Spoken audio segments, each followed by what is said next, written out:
start out with today's fasting update. And just as a format, what I think I'm going to do each day is talk about, what actually is going on, what the key theme is for the day, just in terms of this is a well-documented process. I mean, it's generally pretty consistent amongst people. And then I'm going to walk through scientifically what's actually going on in the body, and then give some tips, just some, pro tips for how to deal with any issues that might arise. And then I'll share my own personal experience, because I really want to start documenting this. As I said, I've done a number of these. I don't know how many times I've done a 7-day fast, but I really want to start, developing tools, and who knows, I might even create a more formal offering or create a course or something on this moving forward, because I think that this is so powerful, and it's taken me years to compile information from a bunch of different sources.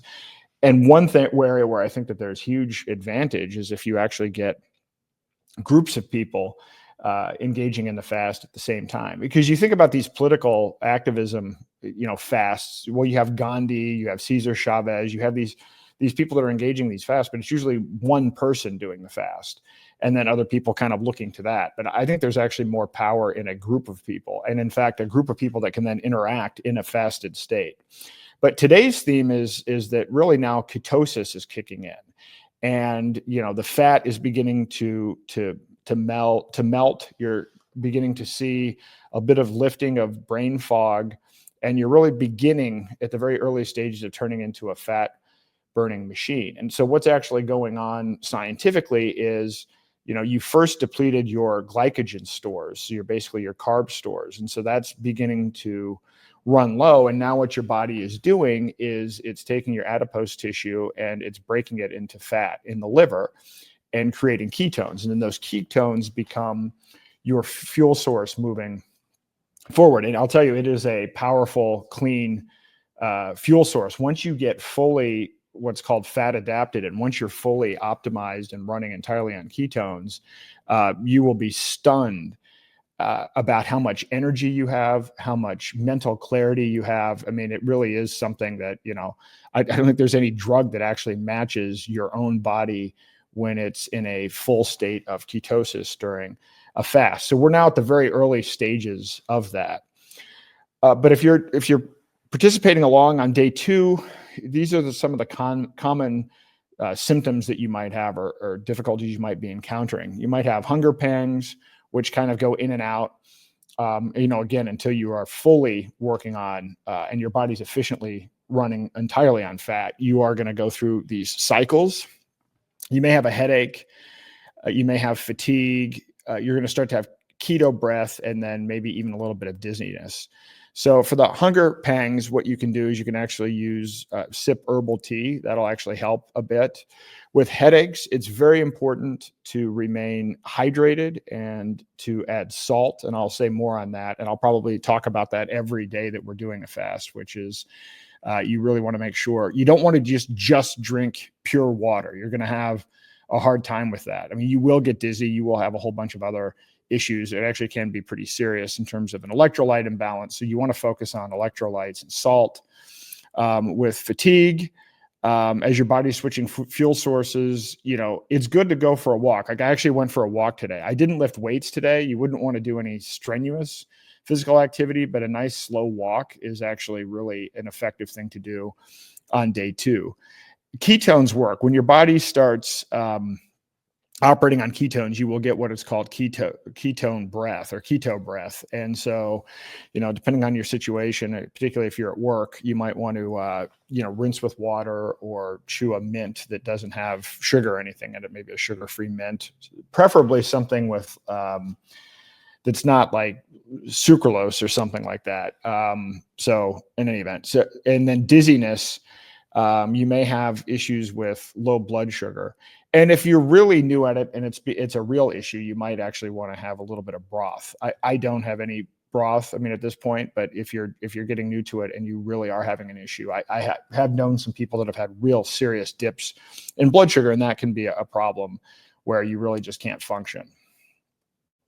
So I've created a couple of memes that, I'm going to start building a library of these and kind of circulating them and building them as a library, but just as kind of like, pro tips, salt, lick it, love it. This is really Salt is your friend. Contrary to what public health and everybody's been trying to warn you about, salt is actually a very good thing. In fact, I just took a bit of salt. That's kind of like my energy boost. If I ever am like really starting to drag a little bit, just a little pinch of salt in my water or my coffee will go a long way. Tea is also your hunger shield. Peppermint or chamomile are really good for killing cravings. So, keep that in mind as well. And then again, you want to walk slow. So your body is cooking, your body is starting to burn fat. And so you want to use gentle movements at this point. You don't want to be doing any marathons, and you don't want to be doing any really strenuous activities at this point in the process. Each day I want to spotlight one of the huge benefits, health benefits of fasting.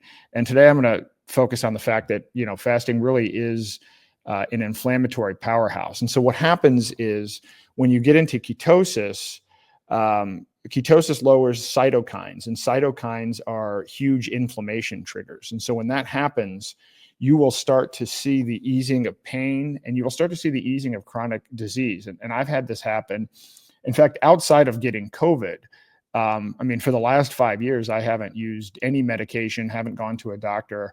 And whenever I have actually been in ill health, I've fasted, and it's been amazing to see what's happened. I even had gastrointestinal problems one time, and which was an inflammatory response. And so I actually fasted for a couple of days, and that resolved it. But I've actually had issues where, inflammation in my hands went away. I think, brain fog is inflammation. It's a whole, it's just worked wonders on literally all kinds of inflammation. And I can already tell where I was having some inflammation has already begun to subside a little bit in my knees and everything else. And I could tell this on my walk today. So each day I'll talk about some of the amazing overall fasting health benefits. I also want to each day talk about one of the things that comes up the deeper and the further you get into a fast is you start thinking about your relationship to food, and you start questioning everything. You start questioning things not only about food, but about kind of how the world works in general. But, in fact, I think maybe tomorrow I might pick the top 10 lies that we've heard overall about nutrition and about public health. Things like the food pyramid, things like, the breakfast is the most important meal of the day. Once you start digging through these things that have been just drilled into our head through marketing or in health textbooks, and then you actually start examining them during your own experience while you're not eating food, what you'll find when you do the research is, in actuality, it's all bullshit, and there was no scientific basis for it. Usually there's some other reason for it, and it was either financially motivated, or it was marketing, or it was propaganda. So we'll go through that. But one of the most common is this idea is eating 3 meals a day necessary? Or is it a modern construct? Well, if you can guess what the answer, it's a modern construct. It actually started in the 19th century because factory bosses decided we needed 3 squares to keep the industrial machine humming and to keep this aligned with shifts. It has absolutely nothing to do with health. It has nothing to do with science. There's no study behind this. This was literally something that was designed by factory owners, and no one ever revisited it. And this is what you'll find. So if you look at something as simple as, do we need to eat 3 squares a day? Well, they actually start questioning everything about how, why do we work 9 to 5? Why is this structured like this? You will begin during the fasting process to question absolutely everything. And that's great. And so I'm going to highlight every day at least one thing like this, where it's something that most people have just never thought about. It's just been kind of a natural. They've just assumed it's always been this way, and that it's always been this way for a reason. And then when, you dig into it and you find out there was no reason, and it was all just made up. So the other thing is I'll talk about my personal reflections again on my experience for today.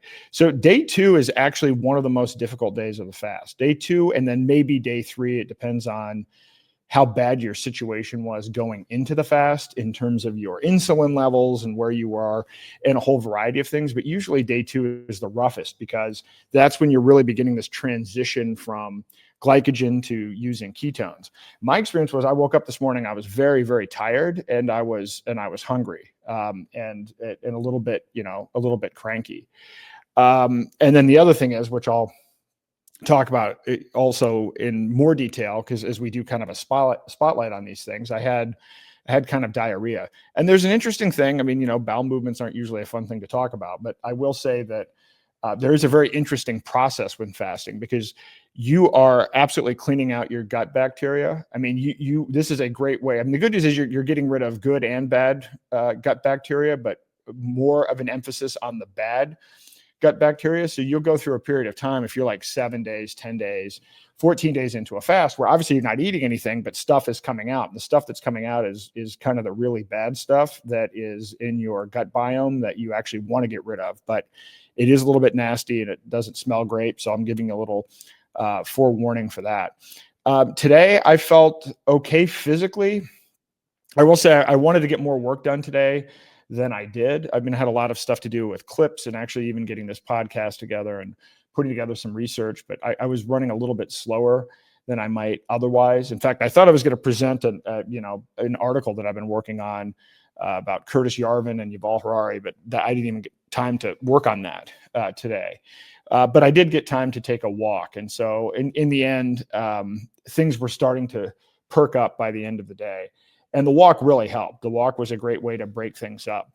I generally find when I get hungry, I actually try to become active when I'm hungry, as opposed to, just sitting there feeling miserable. I'll use that as an opportunity to, if the weather's nice, go for a walk, or I have a treadmill desk. So just, I find that actually is, just kind of a trigger for me. So I feel a little bit of a hunger pain, and I actually try to do a little bit of activity.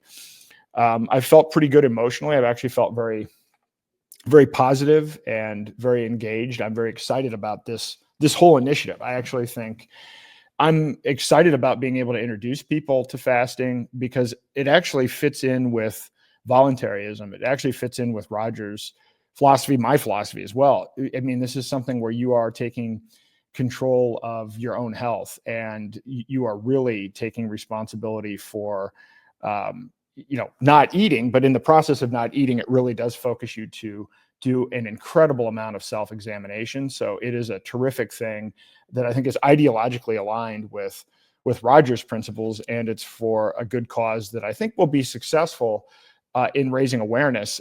Again, hopefully I'm going to decide on Monday how much longer than 7 days I'm going to do the fast. I'm willing to go a pretty long way. I'm hoping, though, again, I hope every day that we find out that his situation is resolved. So that's how I've been today. I mean, my health metrics, my heart rate variability, I have a 8 sleep bed. So if you guys are familiar with this, but it has sensors in the bed. It measures your heart rate variability, measures your snoring, measures your, sleep cycles. How much deep sleep did you get? How much light sleep? So I actually had a pretty good night in terms of my heart rate variability was higher than average.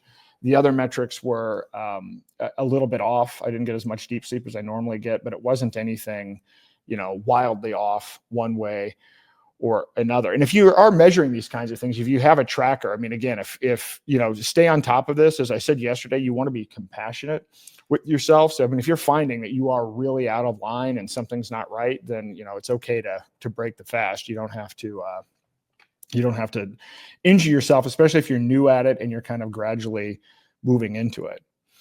I'm going to reiterate my reflections for yesterday, which is you want to get electrolyte powder. I recommend Dr. Berg's electrolyte powder because it has potassium, and you want to do salt and coffee and then tea as well. Chamomile and peppermint are good as well. I'm not as much of a tea person, so I actually stick with coffee, but it is recommended. And if you are a tea drinker, that will help. So today's focus with respect to Roger is going to be on Roger's impact on the world. And I think